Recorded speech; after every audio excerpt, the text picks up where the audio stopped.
हाँ जी। तनी एगो बात सुनी ना। बोल बोल सुना तनी।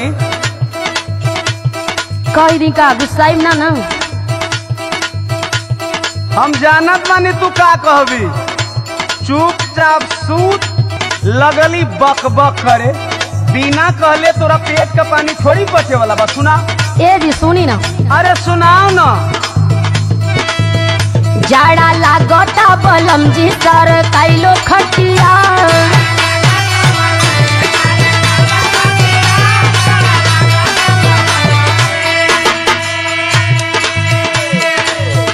जाड़ा काटे नहीं कोरा के डबल तकिया। जाड़ा काटे नहीं कोरा के डबल तकिया। जाड़ा लागता बलम जी सर कैलो।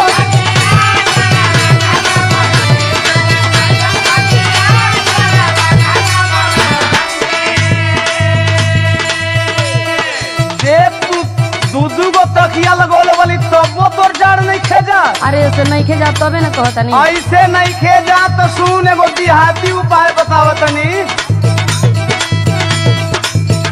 जाड़ा लागी ना ये रनिया बिछाला पुआरा।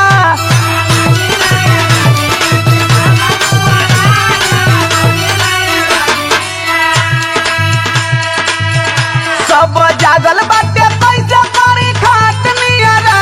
सब जागल बाटे कैसे करी खाट नियरा।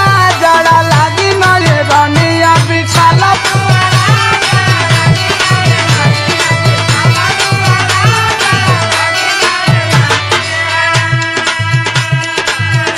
अभी ये लगनी पुरनका जमाना का कुल सिस्टम बतावे। अरे अब पुअरवा होते ना बरे। बात हमार सुनी। हाँ सुनाओ। चढ़ल बा जवानिया का पता बदनिया। सट के सटा के राजा कर मेहर बनिया।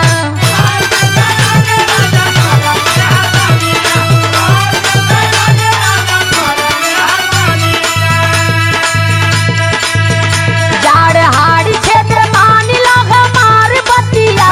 जाड़ हाड़ छेद मान लग मार बतिया। जाड़ा लागता बोलम जे सर कैलो खटिया।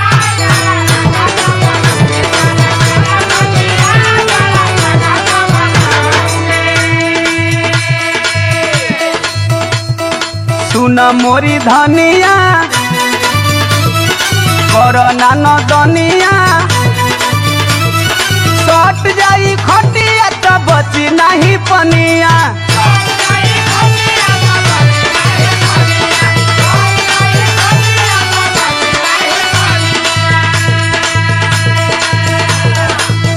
भौजी संगे